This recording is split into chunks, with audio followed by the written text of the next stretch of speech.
We're a venture builder, which means a company that picks out opportunities in a market, starts up a company, invests some of its own capital, gets that business going, and then takes that business through, brings other investors in until the business has its own life. And normally some of the staff move on with that business as it goes forward. There are a few businesses like this in our space, which is mostly in the DeFi way. And Tacans has been around since partway through 2021. It was founded by my boss, Matthias Nielsen, and his co-founder, Lars Seier Christensen. Lars being very well known for his time founding and running Saxo Bank. And really what we're trying to do is to bring projects in the Web3 crypto space forward and build out where we see that there are opportunities in the market. What we're really focused on is building trading applications, so decentralized exchanges. These are exchanges where there's no central location, where exchanges between different parties are made by smart contracts. So we're building decentralized exchanges. We started building these on a spot basis, using some areas where we think we had some innovative capability, which is interesting in its own right, but only to a particular group of mathematicians. And then over time, we've started to look at how we can see derivatives coming into the DeFi world. And the last year, since everything that's happened with FTX, with Silicon Valley Bank, with this sort of fallout of centralized exchanges, with BlockFi, with Genesis, with all of these issues that we've seen, there's been a move amongst the people within crypto to trade more of their derivatives and more of their complex instruments on chain, where we can see what both sides of that looks like, where all the collateral is on chain, where everything is transparent and you know what you're dealing with on the other side, as opposed to a lot of the crypto exchanges, which had relatively mature models, but were sat in some jurisdiction that you couldn't really see inside. There was no oversight of them. And then when they've blown up like FTX, there's been no easy way for people to go and get their capital back, even if they had trades that were on side. The business is based out of Zug. So as one of our projects, we call the Crypto Valley Exchange. So it's all based out of Zug, and we relatively regularly go there. The senior management team is distributed across Europe. So Matthias moves around, but he's spent a lot of his time in Kiev. I'm in London. The head of partnerships is near London. Our CMO, who was at a company called Gate previously, is currently in Barcelona. And Lars is in St. Gallen in Switzerland. The core of our staff, though, are still in Kiev. I went over to visit them a few months before war broke out there. We've got just shy of 200 staff in Kiev. We were probably at about 160 at the outbreak of war. It went down and it's gone back up again. But that's mostly developers, QA, and back office functions. And really, we've tried to make the decision that we're going to be solidly Ukraine-based from our technology perspective. And rather than diversifying, we felt we needed to support that community with everything that's happened. So we sort of doubled down and hired all of the good staff that we could see in those spaces when other companies were moving out. And then turned our office into a little bit of a fortress and tried to make sure that it's got permanent water supplies, it's got backup generators, it had heat over the winter, that they had a home from home. And we've seen a lot of things like the staff has become younger and more male because a lot of other people have either moved away, and if they had the opportunity to leave the country, they often did that if they had young families. So the people left are the ones who were not able to leave, who haven't joined up with the army, and we've really tried to make sure they've got a space because they're not able to go out of the country. The world of derivatives in crypto has really grown on chain over the last year, but the majority of the platforms that have come out have been based on perpetuals, the sort of thing that you would find on a betting or gambling site. They have attracted a lot of attention because people are within that community are looking for leverage and looking for that sort of gamification, but they don't provide risk management tools for investors to be able to hedge their exposure.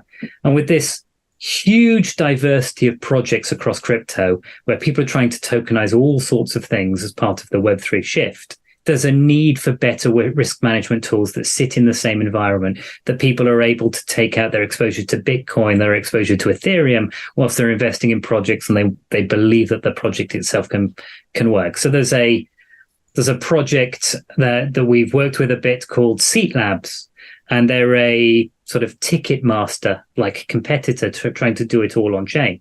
That's great. They are a really good management team. They're all ex-Ticketmaster. They are the sorts of people you want to get involved with. But because their token that drives their economy underneath has this relation to other crypto assets, you need to be able to strip out the exposure to them. And that's what derivatives are all about. That brings us to trying to develop futures and options on chain. The reason that perpetuals have succeeded so far is because they're economically simple, and managing leverage and margin for them is relatively economically simple. Options are significantly more complex. They have significantly more utility, but we don't feel that's really been grasped yet. Talking to the big market makers, the Jumps, the Cumberlands of the world, and talking to these guys regularly, it's clear that they're getting calls from lots and lots of options platforms, and that they've got an appetite to push liquidity onto these options platforms. But the vast majority of them are trying to come to market with almost a rushed, simple platform, like a series of covered calls, or they're trying to bring systems such as trading the implied vol. These just don't quite give them the mechanisms to scale. So being an old derivatives hand, it's pretty clear to me that what we need is some equivalent to the clearing and settlement platforms that we see inside the derivatives marketplace, where collateral can be put up on chain and can be used to trade a whole series of different futures and options, and the risk can be treated on a portfolio basis. And that us as an entity in the center, the exchange or the protocol, isn't trying to make money out of losses in leverage and failures. It's just trying to make a transaction fee out of it and make sure that the cash is guaranteed to be able to meet any defaults that happen. So a much more rounded approach. We're seeing a lot of appetite.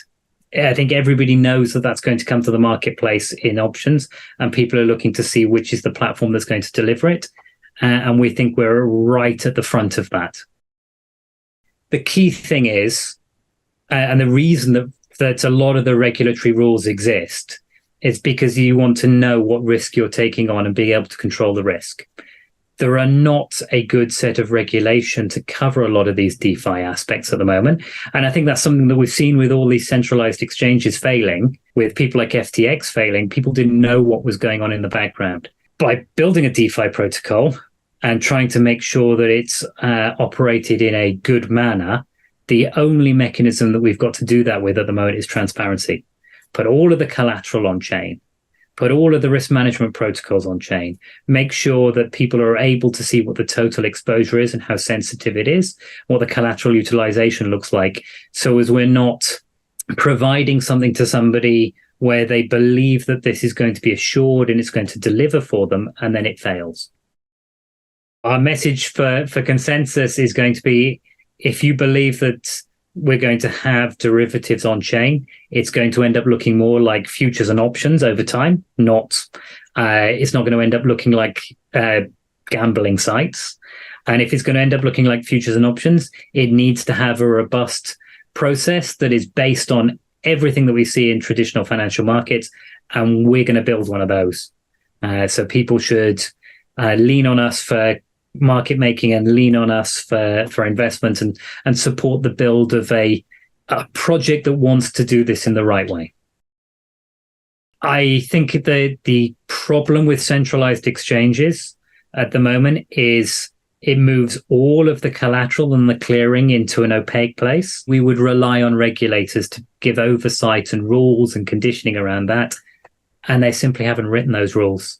So I see these derivatives markets in a centralized world sat in obscure locations and not able to make it clear to people what's going on behind that. So as a choice, we will do it all out transparently and the like. We'll let the community own it from that perspective. If the regulation catches up and puts us in a place where they're going to come into the DeFi world, then we will try to make sure we have absolutely everything ready to step into that world as soon as the regulation is ready to have us. So we're not trying to avoid, but it hasn't caught up yet.